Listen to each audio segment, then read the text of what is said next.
Halo semua, kali ini aku akan bercerita mengenai pengalamanku naik salah satu penerbangan yang cukup spesial. Ya, kenapa penerbangan ini cukup spesial? Karena penerbangan ini merupakan satu-satunya saat ini yang menyelenggarakan penerbangan direct dari Jakarta ke Amsterdam atau dari Indonesia ke Belanda.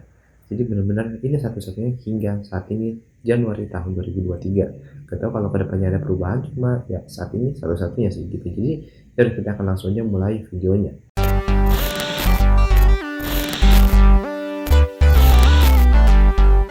Sebelum itu aku akan bagi dulu menjadi beberapa section ya untuk cerita kali ini atau review lah bisa dibilang, karena ya aku juga gak akan terlalu banyak cerita dan gak akan terlalu banyak footage karena ya aku memang ngambil foto dan video itu dikit karena awalnya itu gak niat syuting, cuma aku ingin menginformasikan aja sih ke kalian untuk bikin review yang cukup proper karena aku akan membahas beberapa aspek. Yang pertama-tama mulai dari prosedur check-in dan segala macam.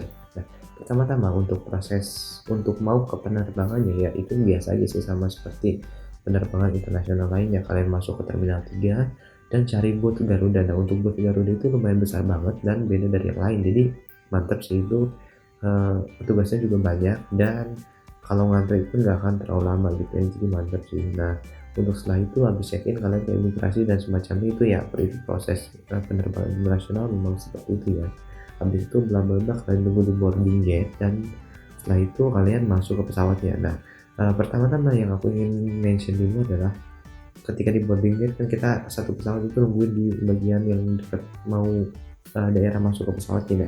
Nah itu aku lihat banyak sekali bulenya gitu, jadi bener-bener bule itu banyak banget dibandingkan dengan orang Indonesia ya, karena awalnya aku ekspektasi eee, kirain bakal banyak ya, banyak banget lah orang Indonesia dibanding bulenya gitu, tapi ternyata bulenya yang lebih banyak dibandingkan orang Indonesia ya, berarti mereka sudah lumayan percaya dengan Garuda ya gitu, jadi nice banget gitu.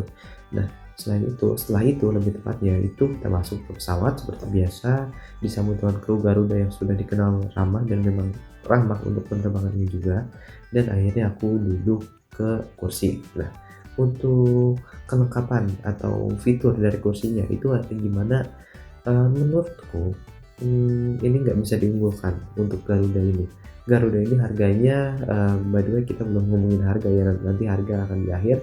Harganya itu bisa dibilang apa ya, di atas, sedikit di atas rata-rata flight yang apa tuh namanya, yang biasa transit baik itu dari Emirates atau Qatar Airways, itu sedikit lah, penerbangan ini sedikit di atas mereka gitu.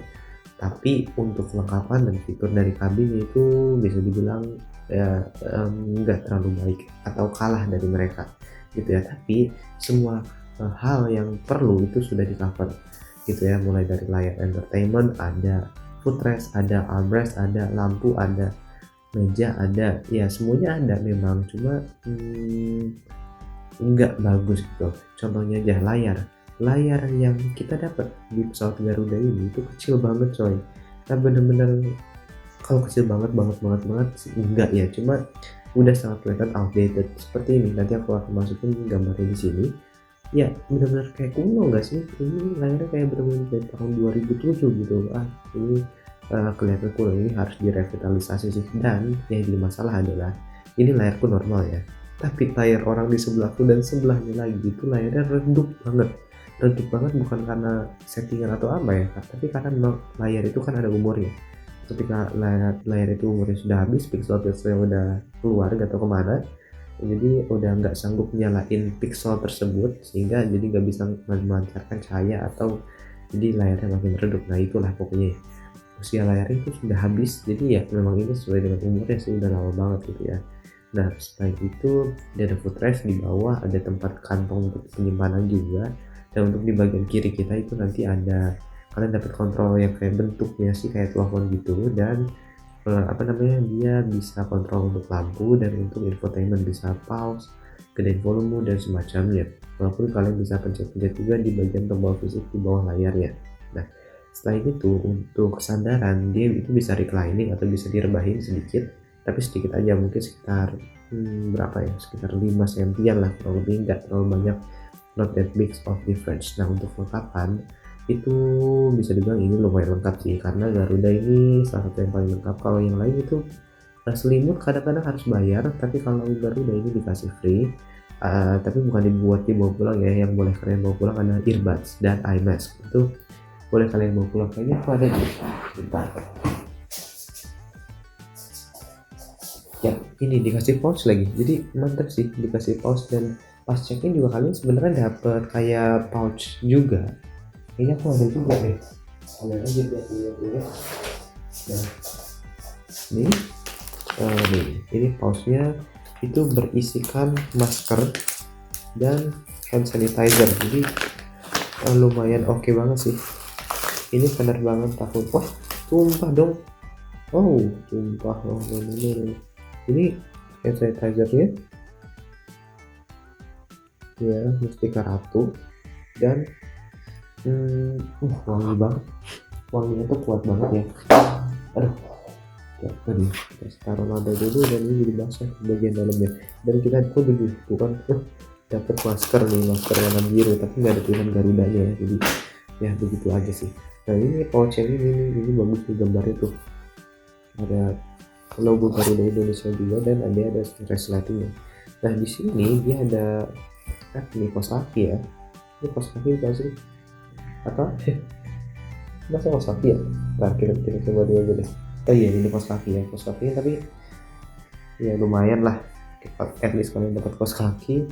Dan ada juga ini eye mask buat nutup mata kalau mau tidur di pesawat. Dan ada satu lagi nih, ini dia penutup telinga, jadi biar kalian nggak kena bising suara dari jetnya gitu ya, dari turbin jet pesawat gitu. Itu nice banget sih, ini komplementasi yang sangat nice. Jadi untuk kelengkapan menurutku udah lumayan oke. Dan satu lagi, kalian dapat bantalnya warna biru, dan itu satu sih bantalnya, jadi aku taruh di punggung aja biar di bagian sini, punggung bagian bawah itu, biar kalian nggak sakit punggung. Itu tipsku sih, kalau misalnya kalian penerbangan jarak jauh itu taruh di situ bantalnya, jangan ditaruh di samping ya gitu, lebih enak kok kalau ditaruh di namanya lower back gitu ya. Setelah kita ngomongin kelengkapan dan fitur ya, udah sih fiturnya itu doang ya, apalagi coba, udah sih itu doang. Jadi setelah itu kita bahas makanannya. Nah ini dia yang jauh di atas ekspektasiku, itu makanannya. Kita dapat 2 kali, dan 1 kali kayak snack gitu. Nah, yang makanan pertama itu kita dapat jadi sebelum kita bahas makanannya, itu untuk makanannya ini aku ada menunya, kalian bisa lihat sendiri, nanti aku akan masukin ke layar ya menunya, kita sambil lihat bareng-bareng sekarang. Ini dia menunya tuh. Jadi untuk yang pertama itu kalian dapat pasta atau nasi goreng. Aku ambil nasi goreng dan rasanya tasty banget. Jujur aku kira kan paling nggak ada rasanya nasi goreng, aku gimana tahu ya, enak banget. Jujur ini tasty banget dan enak banget. Ayamnya juga nice banget, wah ini udah pokoknya mantep banget. Dan ada dapat kalian buah juga, dan dapat coklat mousse cake. Dan untuk minumannya ini bisa kalian sendiri di bawah, bener-bener banyak banget pilihannya, mulai dari jus, soft drink, mineral water, wine, dan bir gitu ya. Ada Bintal, Heineken, dan ada spirits juga, dari Red vodka Smirnoff, dan Dry Jamie Gordon. Gila lengkap banget kan. Dan ada hot beverage seperti tea, black coffee, decaf coffee, dan hot chocolate drink. Aku ambil aman aja tuh, karena waktu itu aku lagi batuk, sekarang juga masih batuk sih gitu ya. Jadi ya minumnya itu banyak banget, jadi variatif banget, dan makanannya enak banget. Sumpah ini kalian gak boleh miss banget. Ini harus makan deh, makanan di Garuda ini enak banget. Untuk makanan pertama itu jam berapa ya, jam 2 ya, atau iya pokoknya 2 jam sebelum, pas setelah take off. Dan snacknya roti dan jus jeruk, itu kurang lebih di tengah-tengah, sekitar 6 jam flight gitu. Dan untuk makanan kedua itu muncul di akhir, di 2 jam ya sebelum sebelum landing gitu. Jadi udah aku makan yang kedua itu di daerah sekitar mana ya, sekitar Serbia gitu, Serbia atau Hungaria gitu, sekitaran negara-negara itu di Central European. Untuk makanan pertama itu kita makan di daerah, masih di Indonesia, di daerah Aceh kurang lebih ya, itu kita baru dikasih makanan gitu. Nah itu nice banget. Nah ngomong-ngomong tentang daerah, nah sekarang saatnya kita membahas mengenai gimana penerbangannya. Penerbangannya itu pertama-tama durasinya 14 jam, 14 jam lebih gitu ya. Jadi itu merupakan long flight yang benar-benar tidak short sama sekali, long gitu ya. Jadi penerbangan gimana? Pertama-tama aku ambil window seat, jadi aku tidak bisa akses kamar mandi itu secara mudah, jadi harus excuse me karena sebelahnya oma opa dari Belanda gitu ya, jadi kita excuse me pakai bahasa Inggris. Nah aku ke toilet 2 kali dan hasilnya itu pegel banget. Kalau kita cuma ke toilet 2 kali, kalian lebih baik stretching deh di toilet biar apa ya, otot kalian lebih relax lah gitu, enggak kayak diem gitu selama 14 jam gitu. Jadi ya saranku sih lebih dari 3 kali ya ke toiletnya. Dan kalau ambil yang window seat atau kursi yang sebelah jendela memang itu lebih susah. Nah untuk penerbangannya gimana rasanya? Menurutku untuk take off dia mulus banget, paling ya di aspalnya aja sih, aspal Soekarno-Hatta kan memang ya gitu deh gitu. Jadi ketika goyang-goyang memang guncangannya kerasa banget di aspal. Nah begitu take off dia udah mulus banget. Dan untuk apa namanya, turbulensi maksudnya itu nggak terlalu parah memang, cuma ada beberapa spot yang turbulensinya lumayan kerasa, seperti Samudra Hindia itu lumayan parah banget. Di atas Iran juga goncangannya lumayan berasa, di atas Turki pun gitu, dan di atas Romania tuh aku ingat lumayan kerasa goncangannya. Dan begitu kesini itu udah makin oke, cuacanya makin oke, nggak terlalu banyak goncangan. Nah setelah itu kan kita landing, dan ini nih yang bikin merinding nih, karena landing itu mulus banget, mulus semulus-mulusnya. Bahkan sayang banget aku nggak videoin, tapi ya aku harus bilang ini, orang-orang itu ya diinisiasi oleh bule itu sampai tepuk tangan.